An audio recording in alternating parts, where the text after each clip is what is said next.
Welcome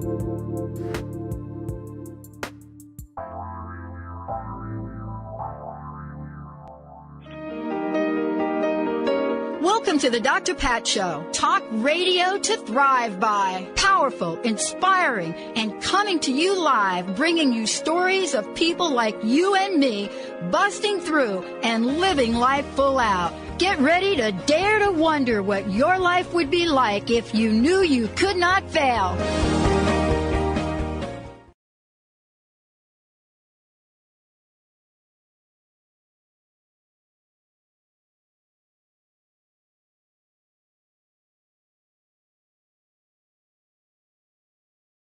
Hey, everybody, welcome. It's so great to have all of you tune us in and turn us on. We've got a great show for you today, a great lineup, a great 2 hours for you, actually. We're going to kick it off here.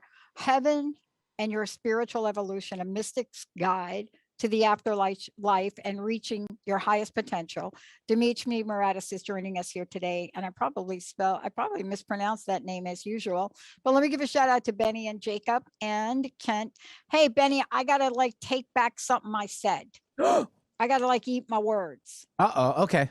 Oh, wait, I think I know what you're going to talk about. Oh, do you? No, I don't. Okay. Actually, I have a slight, but you got to re-jog my memory, and then I'll react again.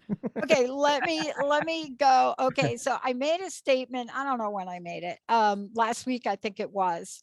And I said something like, there are very few cinematic movies that come out that have a sequel that are better than the original or a remake. Okay. Like you remake a movie, right? And you think, oh, geez, really? Are we really going to do War of the Worlds again? How could you even get better than the original?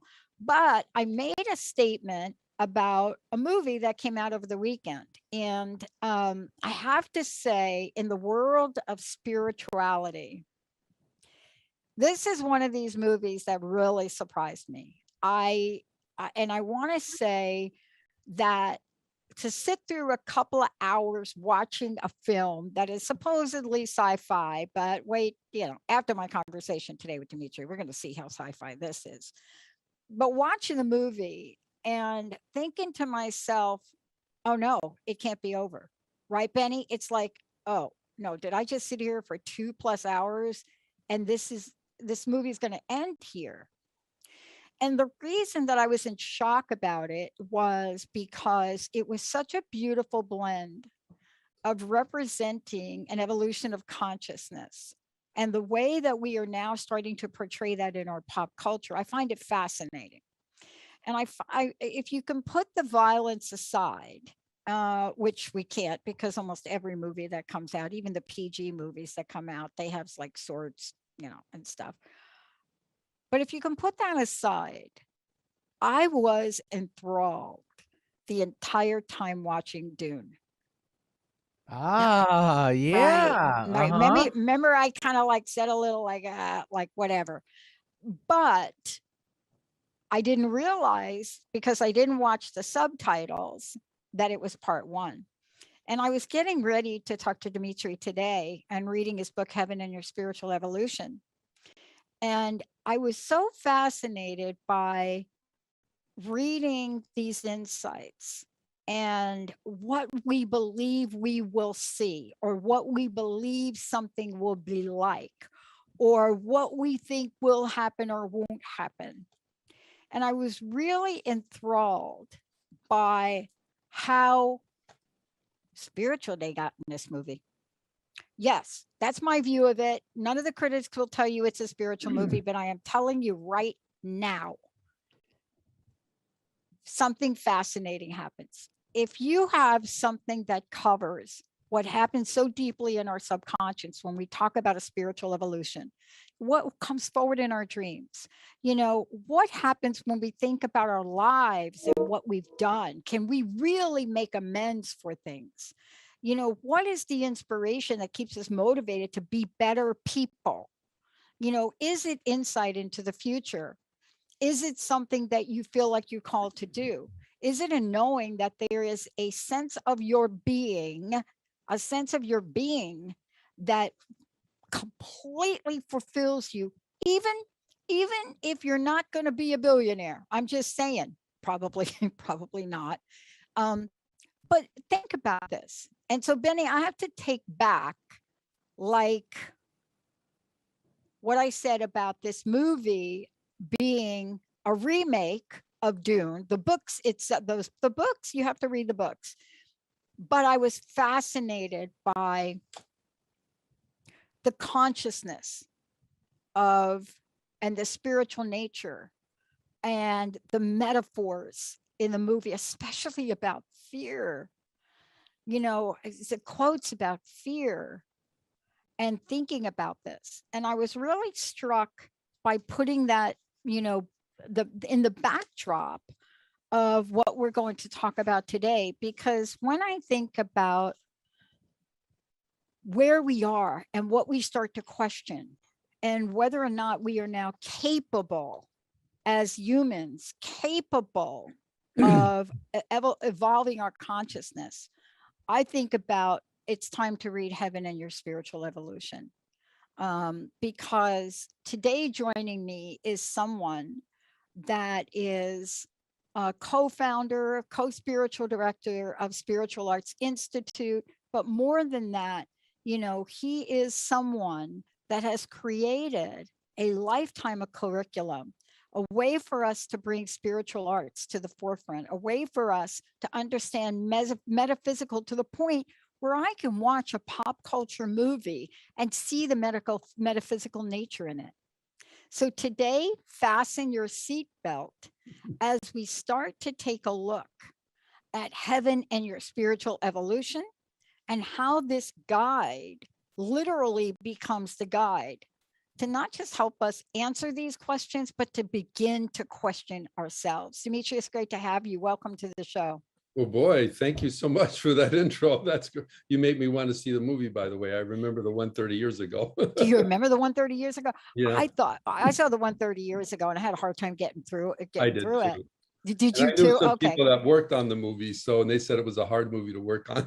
It was hard. Well, you know, here's what I love about this, because so is our spiritual evolution. Right. You know, sometimes it's hard to work on when we look at it as if we have to take it all on at one time. See, the brilliance with this movie and what you and I are talking about today, somebody decided before they even got approval to do the next parts. They don't even have approval to do the rest of the parts of the movie. They said, we're only going to give you part one. And I want to ask you this question, if you don't mind. Sure. I grew up with sayings like, God, the universe only going to give you what you can handle at that moment. I grew up with that kind of thing. Mm-hmm. And then I also grew up with, you're never going to get anything you can't handle. So sort of paradoxical statements, right? You're only going to get what you can handle at the moment, but the universe is not going to ever give you. And in the realm of spiritual evolution, you know, and I was reading your book, there's a motivation that happens to us in humanity. There's like this motivation, and the motivation for life and who we are and how we show up, I think, changes over time. But the question always comes, what is this thing? What is the reality of this thing I'm looking forward to in the afterlife, right? You know, what am I going to be able to see? Can I come back and haunt my ex? You know, all of those questions. But your book invites us to take that journey to understand about divine light, doesn't it? Yes. Well, it brings in many things. It's almost like a cosmology book. And when we were writing this, the challenge was, you know, as you know, we've been on your show before. We've talked about the aura. We talked about karma, the angels. These are targeted topics in the spiritual arts. So you say, okay, in this book, I'm going to study the aura. In this book, I'm going to study karma. In this book, I'm going to study the angels. But when you're talking about evolution, you have to tie all these things together because they're interconnected. You can't just talk about one thing. Now, all our books are based on, you know, experience and clairvoyant observation, and Barbara's experience over 5+ decades, you know, all of this. So this is coming from, shall we say, firsthand knowledge. We tell people our first book, Change Your Aura, Change Your Life, tells the world what we do. We meditate with divine light. This book tells us who we are, a spiritual growth organization. And if I were to ask 20 people in spirituality right now, what does it mean to grow spiritually? I bet I would get 20 different answers. Yeah. For something that's so important, it's hard to put a target. Now, if I were to say, what's the difference between a child and an adult? Well, you would be able to give me a very specific thing. Or what does it mean to go from K through 12? You could give me very specific responses. But spiritual growth, it's still something we're coming to terms to understand, because the whole reemergence of the world consciousness is fairly recent. And it's nice that the 20th century really reintroduced it. This 21st century is the time that we can dive in much deeper. So it is nice when you start to see things like, motion pictures and things like that starting to capture some of this, because, filmmakers, they want to make money, but they also understand there must be something in the consciousness that's calling me to do this, in the world consciousness. That's what I mean. That's Yeah. actually, and when I was reading your book, and it was funny, right? Because I'm getting ready to do, I work on the weekends to prep for the week before. And then my little reward is, first of all, I didn't realize that they released it both live streaming and in the theaters. And all of the critics say go to the theaters, but I just didn't have time to do that. But what I love about the parallel of taking a look at what you all are presenting, both of you, Barbara, and you as well, and looking at from the onset our spiritual ascension, so to speak. So coming out of the gate with that, Yeah, right?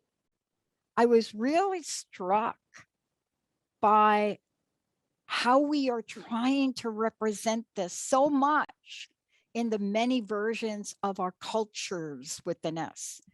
And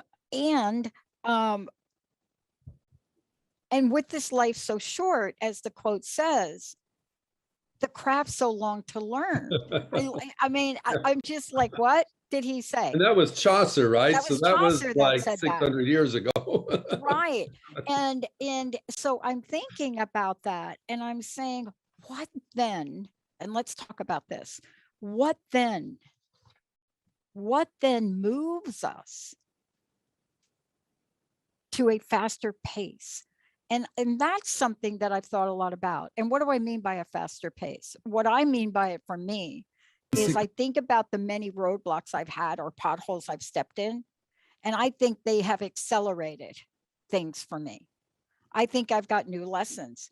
But the one thing that we all, right, that have been in the world of spirituality, the word that comes up most is heaven. Yeah. Heaven. My mama, Southern Baptist, used to say, "Oh, girls, honey, let me tell you something. You got it right here. This is heaven. This is, you ain't gonna, this is." And we never understood what she said. But what is our fascination with this? Well, because it's part of the reason we're here. The first chapter of the book is called "You Don't Go to Heaven, You Grow to Heaven." So heaven is an evolutionary process. And we all have this inherent urge to create and express ourselves. And we know, even if it's not conscious, that Earth really is like a school. And everything here is an opportunity to grow. The whole subject of the book is trying to share, we know we were born of physical parents, and, we had a physical birth, but our soul was long before that. And the cosmic story of who we are is extraordinarily fascinating. So yeah, when we're talking about heaven and growing, you do have to think of three things here. Number one, you have to realize this is not the journey of a single life. There's no way you could go from kindergarten to graduate school in a single year. No matter how good you are in kindergarten, you still have to go through the stages. And heaven is a state of consciousness as well as a place to go. And it's this place we go when we're, shall we call it, spiritually mature. And that takes many lifetimes. We have to go through many life experiences, not just one. Then also we have to realize we don't do it alone. We get help from the other side. It's called, we call them the angels, the archangels, the David, whatever names you want to give them. These are those that have traveled further. I love the line of the Talmud that says, For every blade of grass, there's an angel bending over saying, grow. So you may feel like you're alone, like you're the only one slugging us out right now, but you're really not.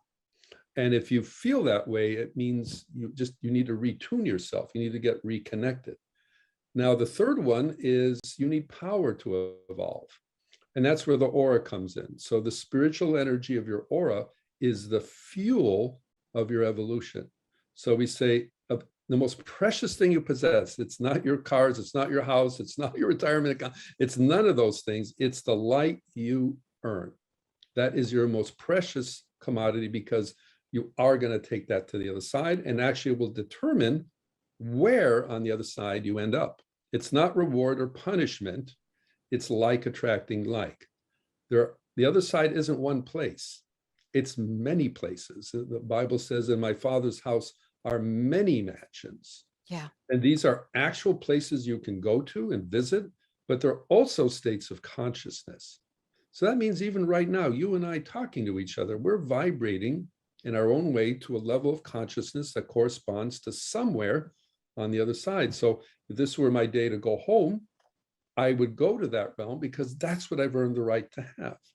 So we want to do those good things. We want to, sometimes we do very good things. We don't get rewarded for it. We think, well, did it matter? Of course it mattered.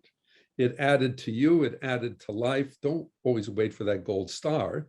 Just keep doing those good things. Mm-hmm. And thank you for mentioning our training program. The other thing is meditation. Yeah. Every person on a spiritual path should be meditating daily, because that's your one-on-one time with the divine. You can call in the divine power, and as you apply it in your life, then that too will build up power, which will fuel your whole evolution. And the beauty of now is we are in a global renaissance. This isn't happening in one part of the world or isn't led by one person. There is a global awakening, because while there's individual evolution, there is collective. Society does grow collectively. And I know things sound topsy-turvy now, but if you compare civilization to 100 years ago, we have grown enormously in the last 100 years. Yeah, there's a lot we have to still do. But, one thing the higher tells us constantly, the world's not getting worse, it's getting better. And this is really the thing to really hold on to and look at. And I think about this a lot. And I was talking with somebody the other day, and one of the things we were talking about is are we doing enough? Myself and this other woman, are we doing enough as women? What do we see now that younger women may not see because they haven't had to fight for it, so to speak? That's my language. If you haven't had to fight, right, to vote, or if you haven't had to fight to at least be acknowledged that you're an equal at a table, then how do you know what you have to lose?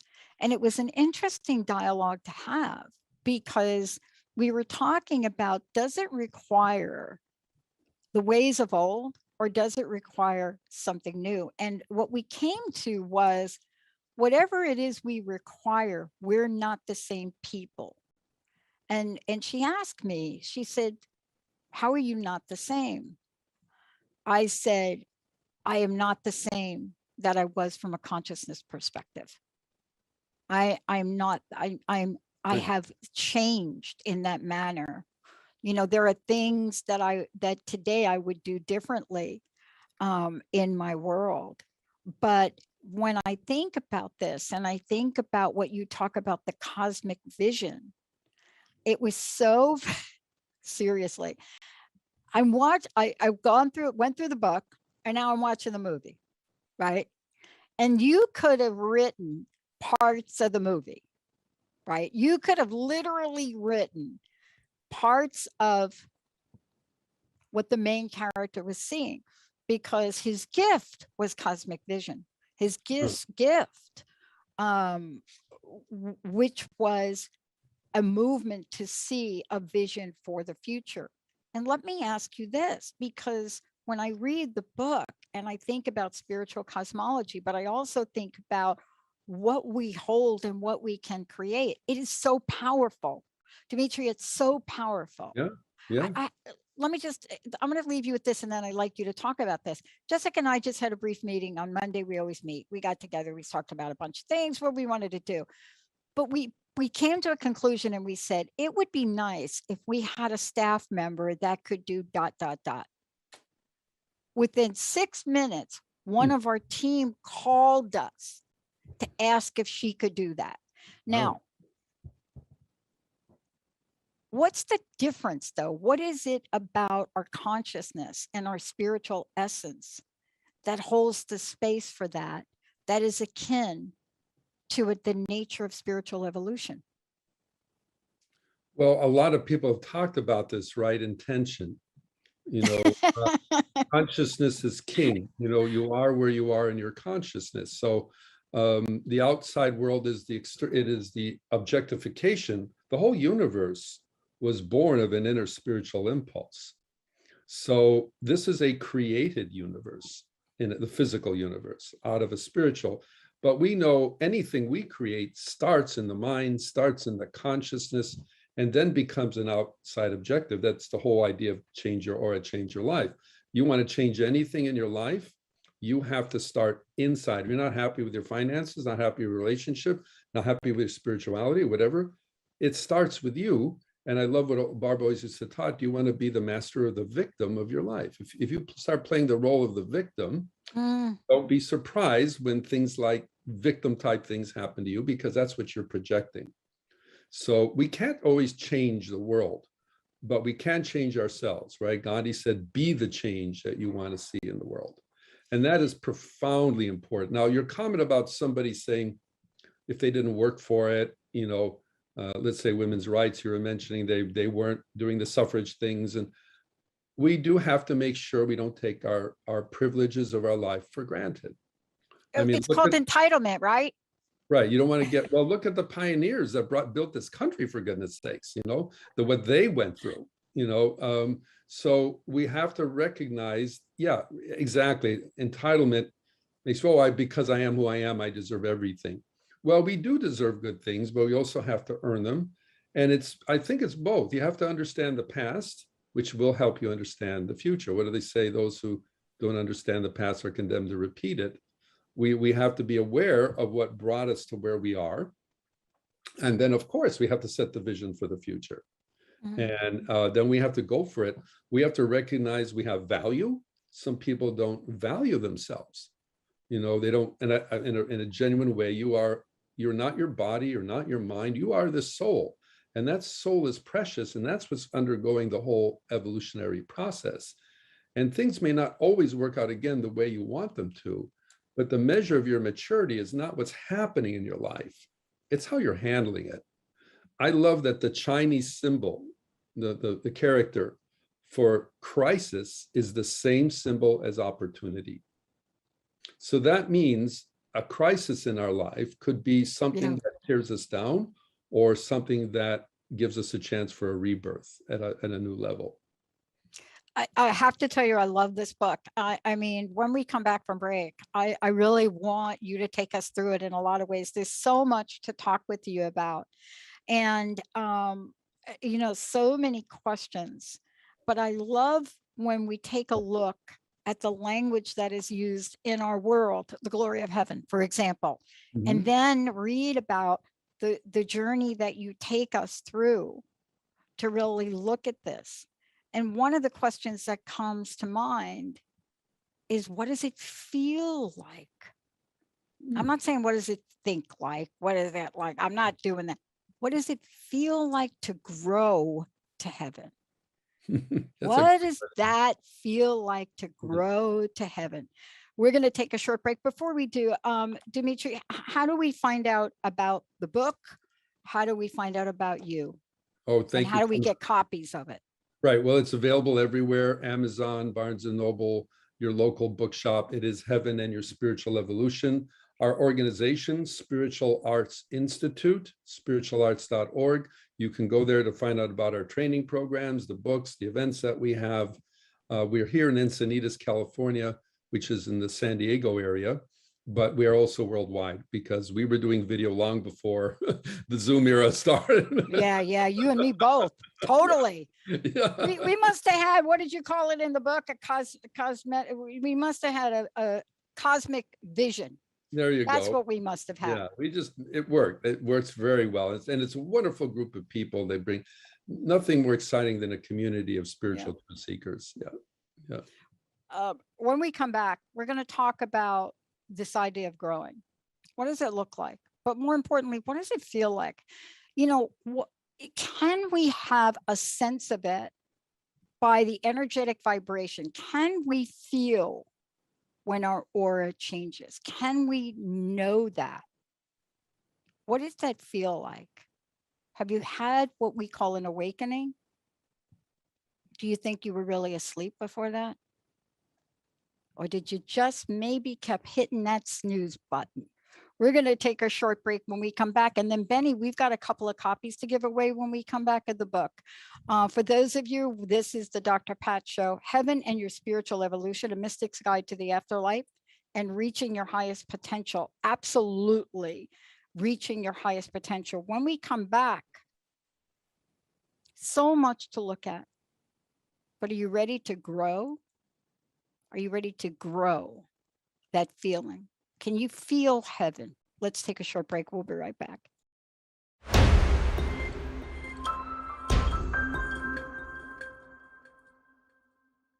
Hey, everybody, welcome back. I have to tell you, welcome back, everybody. I'm Dr. Pat, and I'm joined today by my very special guest.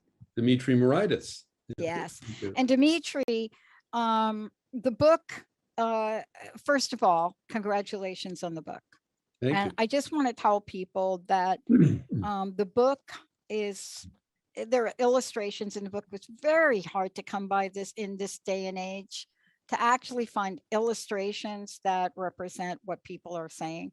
And I want to make sure everyone knows how to find out more about Dimitri. So, you know, part of this is going to spiritualarts.org. Go ahead. And if you go there, you're going to be able to see the book. It's right there, Barbara Martin and Dimitri, and you're going to see it. You can register for the workshops there, all of the above. And then Benny, we're going to give away 1 or 2 copies of the book right now. For those people out there, 1-800-930-2819. We'd love to give you a copy of Heaven and Your Spiritual Evolution, a Mystic's Guide to the Afterlife and Reaching Your Highest Potential. Dimitri, I've had you on the show before, both of you. Yeah. Thank you so much for this. This is a lot, but I loved that for me for the weekend. I loved that I got the book and I'm watching this movie because there was so many parallels for me. But the one thing that I really wanted to talk with you about is what I believe is the entire sense of the book. Everything in here is to this end. Tell us about Grow to Heaven. Great. Thank you. Well, you hit the nail on the head. The whole purpose of the book is to encourage people to make their spiritual growth a higher priority in their life. Because you just mentioned about awakening. I bet the majority of your listeners right now have had some type of a spiritual awakening already. And they're trying to figure out what the heck is that? How do I pursue it? And we encourage people, that's not accidental. That's God knocking on your door. I had a very profound awakening many years ago, and that's what got me on my path. Now, when it first happened, I was fundamentally changed, but I didn't have even language at that point. I didn't even know what metaphysics was at that point. And then when I figured out that's what it was, I couldn't get enough of it. And fortunately, I met Barbara shortly after that, and she became my teacher. And from there, we started writing, and everything sprang from there. But growth, to put it straight, spiritual growth is your evolution through the many dimensions of life. You are growing spiritually right now. And that is corresponding to vibrations on the other side, which will correspond to where you may end up going on the other side when it's your time to go home. But you're also being blessed by the other side right now. The other side is not about dying. The other side is supporting you now. Every great idea you've had, every inspiration has come from the inner worlds. So what you want to do is connect more to it. Now, you asked, what are the signposts of growth? Well, one of it is inspiration. Do you feel like you are living an inspired life? Oh boy. You know, and I don't mean every second of every day. Right. Thank you for But clarifying that. yeah. We Because all some have, days I even have bad hair days. Today, yeah. I don't think is one of them. I don't know, Benny. What do you think? Well, you seem plenty inspired. But that's I love important. the way you're describing this, Dimitri, because maybe this is not our audience, but sometimes we feel like we're taking 2 steps forward in our growth to heaven, go to heaven, and Mhm. 1 step back. Some people say I take 1 step forward and 2 step back. Well, That's just me talking, though. yeah, well, two things can, I'm so glad, we actually say that in our classes. So here's the example here of where we could do better. Now, let's say, I'm going to give an example of meditation. There is an energy of prosperity, a consciousness of prosperity that shows up in the aura as a turquoise ray, an energy. You got that turquoise in your aura, it shows that you have the awareness of prosperity, and that's how prosperity can manifest. Now, let's say you're worried about money. Let's say, gosh, I'm thinking I can't even pay my bills and I'm getting frustrated. So I meditate with that turquoise. I get out of that frustration mentality and consciousness. I get into the prosperity awareness. Now, you have to live it though. If you get into that higher state, which you can, but then you go back to worrying about money, that is 2 steps forward and 2 steps back. Yes, it is. And Right. you're going to feel very frustrated because it's probably going to say, oh, what's the point of it all? You have to live what you are aspiring to reach. And your mind has to be thinking that way. Study people who are successful in their field of endeavor, and they stay on the thread long before it manifests. What do they say? Creating something is 3% inspiration, 97% perspiration. Perspiration. You may have to spend a long time realizing something, but stay with it. Now, that's the other thing. Now, the other element is you could be doing everything right, but yet something hasn't changed yet. Now, there is where you just simply have to be patient, because it's not just about you. There are other dynamics going on in the world and other people, and there's a timing for things. The Tao talks about returning to the Tao, but returning to the natural rhythm of life. And if we're doing our part, we can't yell at the rose to bloom today. It will bloom if you've taken care of it. So there will be times where we're doing everything right, but it feels like, well, why isn't it changing yet? It will. Just don't get discouraged. Don't be impatient. Let's keep doing what you're doing and things will turn over. It's a divine law. If it's in your aura and it's undisturbed, it will show up in your life. And I think this is probably one of the greatest lessons. One of the things I was reading in your book, and I want to just take people through it a minute, because you take us on this beautiful journey. And what I mean by this is there's a reason you all call this a mystic's guide, right? Right. Guide. Because it's a book that you read and you can open it up in the middle and you will get something, right? For example, opened it up as you were speaking. What did I come to? Oh, beginning your physical incarnations. Right. And I start to read this. As mentioned earlier, souls begin with their physical incarnations on Earth while on a 4th astral plane. I love the way you write about this, because many people are like, what does he mean by that? Oh, wait, the soul starts to learning things it can only learn here. Let's talk soul if we could. Right. I knew you were going to put that in here, because it's part of grow to heaven, isn't it? Well, it's your soul that's growing to heaven. Yeah, That is what's happening. Now, some people, when they hear about the beauty of the other side, they think, you know what, I'll wait till I get there. If I kind of muff it up here, there's going to be another chance. Yes, there are other chances, but there's a reason you're here now. And that touches on what we will call your spiritual potential. So we're all destined for heaven. Whichever lifetime that happens, it's not a matter of if it's going to happen, it's just a matter of when. But we have a bar we have to reach in this life. You said it kind of at the beginning, you know, we're not only supposed to leave this world better than the way we found it, we're supposed to leave this world at a higher level of consciousness than when we started. It's like developing a talent. We have a certain amount, we develop it, it will be stronger. So you want to do everything you can to realize that potential, because you've got to make it happen here. Whatever you brought into this incarnated life, you have been empowered already for success, but they are like seeds, and you have to nurture them through the way you're living your life in all departments of your life. And then those seeds will sprout and you will live a satisfying life. There's nothing more satisfying than fulfilling your potential and your purpose. Nothing. You could visit every country on earth, taste every wine. Those can be fun things to do, but it won't be as satisfying to the soul as accomplishing what you came here to do. And everybody has something to do, something here, everybody. And that's what I wanted to ask you about, because earlier I asked the question, how does it feel? And what I mean by that is that, you know, we're so in tune to either shutting our feelings out or thinking our way to something. And I don't know about you, but I know when I reflect a little bit, I can feel, I can remember a sense of how something felt, right?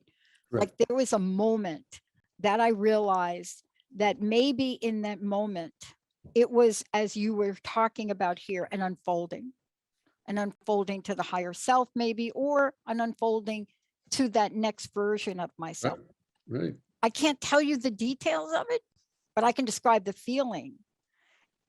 Tell me from your perspective, because so much of here, you know, really looks at what does it mean to let go of some of the things that would cut us off from that. I remember reading in here, you know, you talking about procrastination and regrets and remorse. And I think it's right here. It says regrets and remorse come into the picture as you start to see through the false self and your own past mistakes. It can feel like you're moving backward instead of forward, because there will be times when you make great progress, but then fall back on old habits and old patterns. And I think that you were talking about this later on in the book, but then there's this part about the etheric world, Right. where we move beyond a moment of that and we can feel the shift. How do you describe that shift? Well, let's back up, because there's many things that are come into the feeling. In other words, if we were to ask somebody, what does it feel like to grow from a child to an adult? There are many emotional changes that are going on, but generally there's a feeling of more empowerment, more intelligence, more awareness. When you're not growing, it feels often, again, that you're victimized. So part of the feeling is just this inner sense of confidence that you're in control of yourself. And this doesn't mean you're perfect, but it means you have this ability to handle things. Also compassion, that you start to genuinely understand on a deeper level what love really is, what it means to love, to be loved, to show kindness to somebody else, not because it's a nice thing to do, but because it's the divine thing to do. And then, as we mentioned, also to feel more inspired, to feel more driven, to feel more energized. Somebody that's in tune and connecting with their evolution will have this sense of almost boundless energy to accomplish things. So it is a blessing and empowerment. Now, when I really first started putting my hands to the plow, shall we say, and move forward, I came from the creative world. Actually, I was in the motion picture world. That's how I started. I came to California to pursue that career, and it was some wonderful opportunities that were opening up. And then bingo, the spiritual awakening happened and took me to another direction. But I noticed my own creative energy just exploded. And I was pretty creative already. Yeah. But when you brought in the spiritual component, and that drives you, when you start to see these things happening, you want to do more of it, right? And the road keeps getting, but you are almost, I won't say reinventing, but there's always got to be this time of self-reflection. The unexamined life is not worth living, as Socrates said.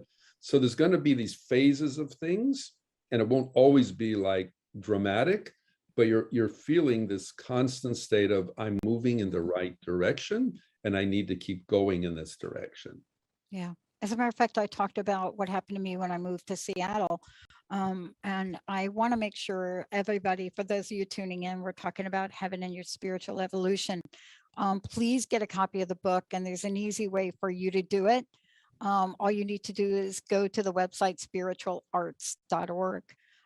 Dimitri and Benny, let's give another copy of the book away, 1-800-930-2819.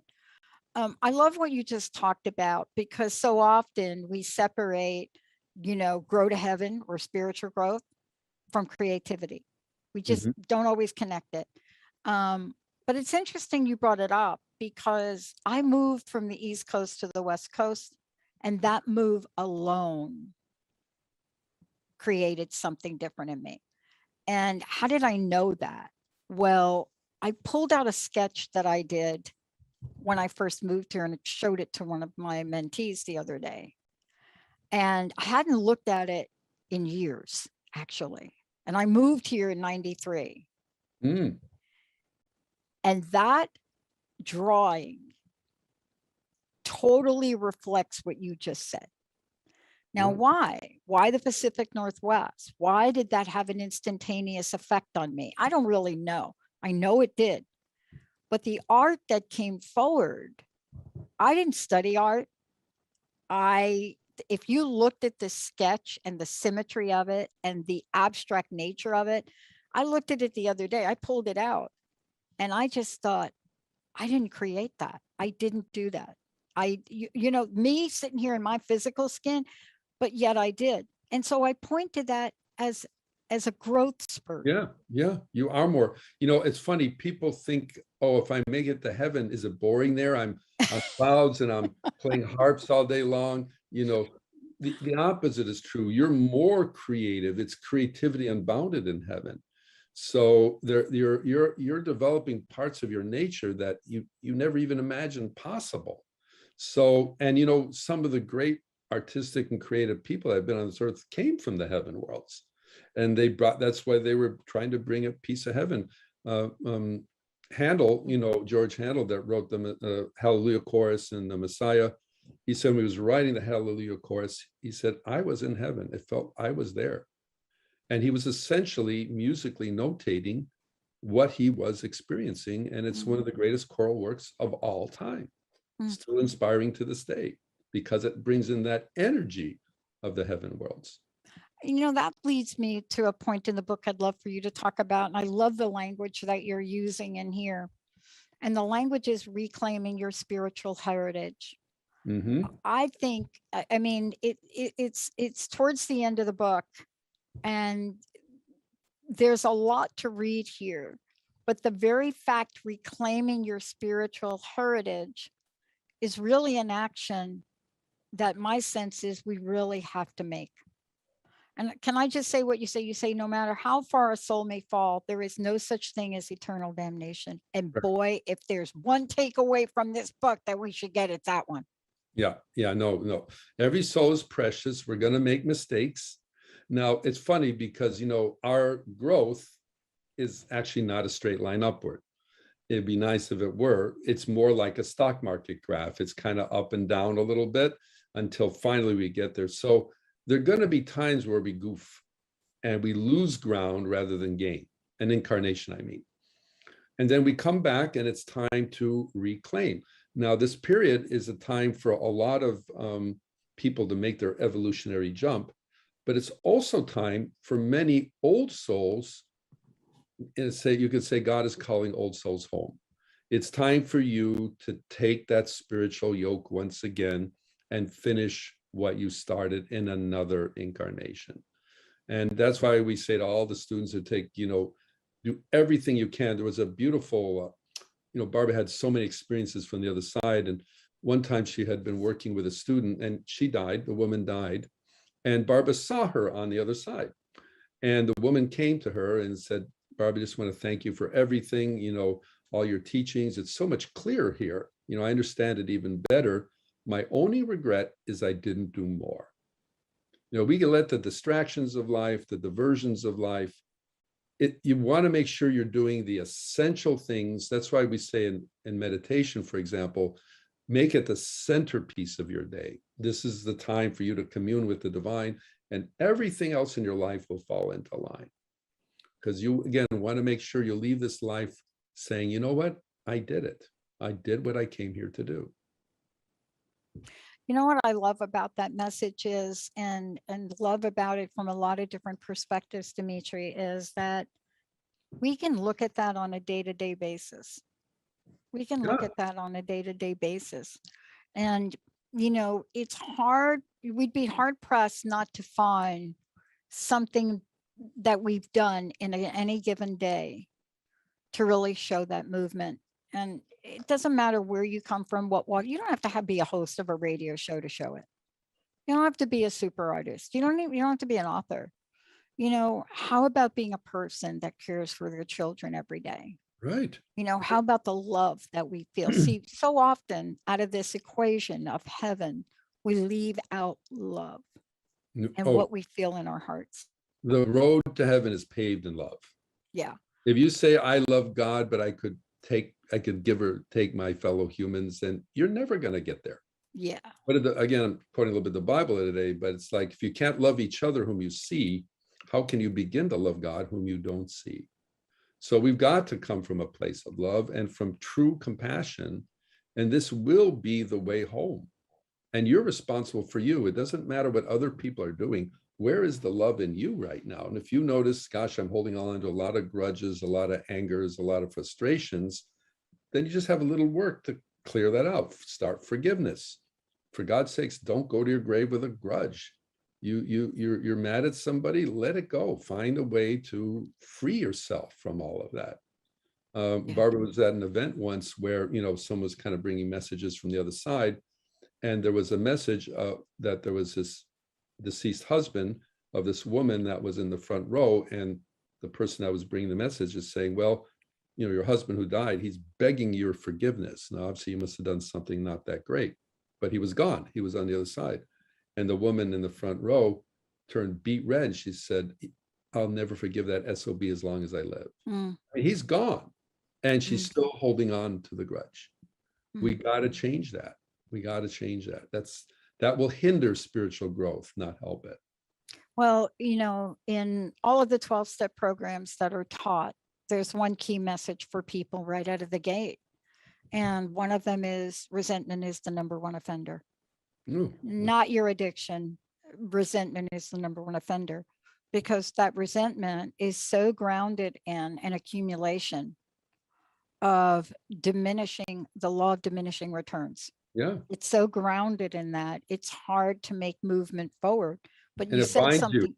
It binds you. It binds you. Thank you. Yeah. And let's kind of wrap this up with this.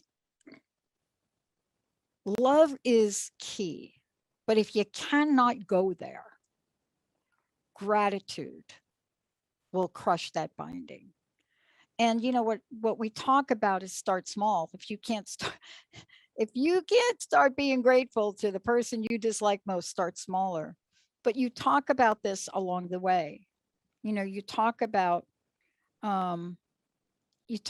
this. This is the quote, right? Where if we were to embody this quote, we would be able to release and let go of people that perhaps have harmed us. And you go in the book and you say, by Gandhi, no human being is so bad as to be beyond redemption. Yeah, that's the truth. That's the truth. And we've all done things that are not so great. Let he is without sin cast the first stone, right? So we can learn to forgive. If people forgive the most heinous things, we can do it. You're right. If you don't feel there, take it in stages. Take the love you have now, build it.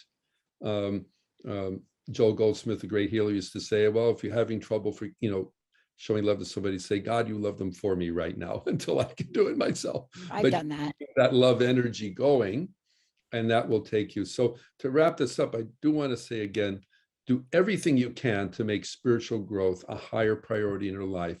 and see it as part of every part of your life. Your relationships are part of your growth.